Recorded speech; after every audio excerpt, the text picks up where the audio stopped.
Witam was bardzo serdecznie, moi drodzy. Ja się nazywam Niklaus, a to jest gra Inside. Gra od twórców gry Limbo.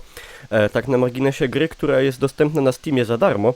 Także jeżeli ktoś jeszcze nie miał okazji jej wypróbować, to bardzo gorąco was do tego zachęcam. Ja sobie grę ogrywam na padziku, tutaj moim z Xboxa One, bo generalnie wydaje mi się, że tego typu gry, takie z perspektywy platformowej, wygodniej ogrywa się właśnie na tego typu urządzeniu.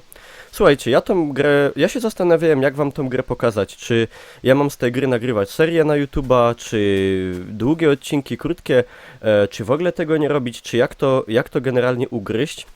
I moi drodzy, tak wyszło, że przeszedłem wczoraj tą grę na livestreamie całą, od początku do końca, bez przerwy w zasadzie. Zajęło mi to mniej więcej, o ile się nie mylę, 4,5 godziny chyba.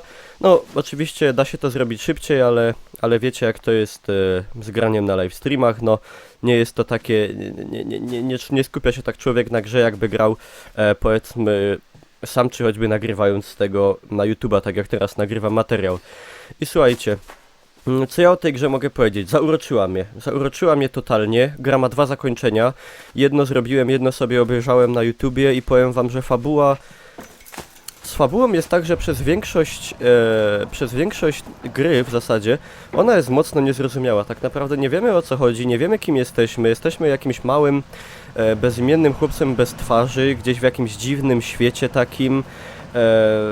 Przemieszczamy się po lasach, potem po jakimś takim kompleksie, jakiejś wielkiej takiej fabryce i stopniowo odkrywamy coraz to dziwniejsze aspekty tego świata, aż w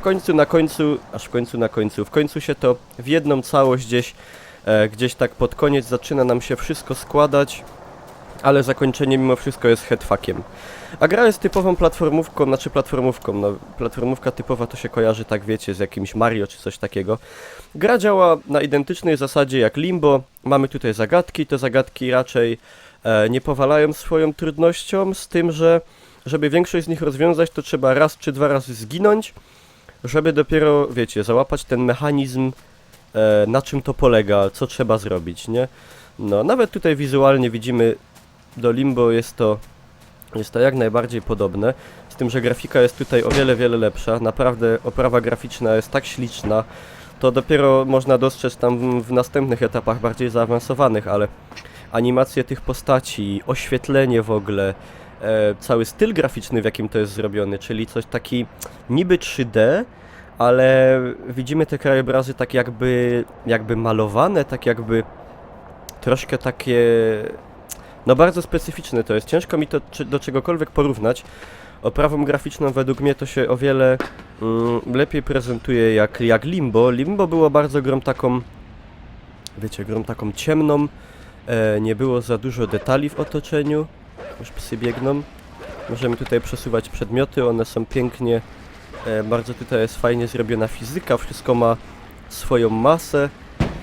I tak naprawdę, moi drodzy, no nie chcę wam tej gry pokazywać, ani nie chcę wam jej pokazywać, bo musicie sobie w nią zagrać sami. Moi drodzy, kupcie sobie tą grę. Na G2 można ją wyhaczyć za 60 zł mniej więcej. Wczoraj na streamie rozdawaliśmy jeden egzemplarz. O kurde, pies! O kurde! Czekajcie! Czy mi się uda ucieknąć? O! Dobra, udało się. Musicie, moi drodzy, ograć to sami, także zapraszam choćby na G2A, tam to możecie sobie nabyć, czy na Steama. I naprawdę 60 zł za taką grę to jest coś innego, to jest naprawdę bardzo miła odskocznia od wszystkich, wiecie, AAA, FPS-ów, shooterów i tych mainstreamowych produkcji. To jest naprawdę coś pięknego, to jest... Takie gry nie pojawiają się często, takie gry pojawiają się na rynku gdzieś od czasu do czasu i naprawdę warto było. Gra nie jest długa, także możecie ją połknąć, myślę, w te 3-4 godziny, jak nie będziecie biegać za szybko i z umiarkowanymi problemami na zagadkach. Są też znajdźki jakieś. Nie będę wam tutaj za wiele zdradzał, ale dzięki tym znajdźkom możemy sobie właśnie między innymi odblokować inne zakończenie. No, zakończenia są 2. Fabularnie nie będę nic wam tutaj zdradzał, bo wszystko co bym tutaj wam powiedział to... O kurde, trafili mnie strzałką w plecy. Także gra tutaj nie wybacza. Jak już coś zepsujemy, to tak jak w Limbo giniemy, moi drodzy, momentalnie. Także naprawdę warto. Z czystym sumieniem polecam pograć. Można tą grę jak już mówiłem, na jedno posiedzenie, jak poezję Edgara Allana Poe. O kurde! Można na jedno posiedzenie ją bez problemu. I tak polecam ją też zagrać, żeby sobie jakoś nie dzielić na poszczególne powiedzmy części, jakieś przerwy, tylko sobie to łyknąć na jeden raz, żeby ta opowieść była taka spójna.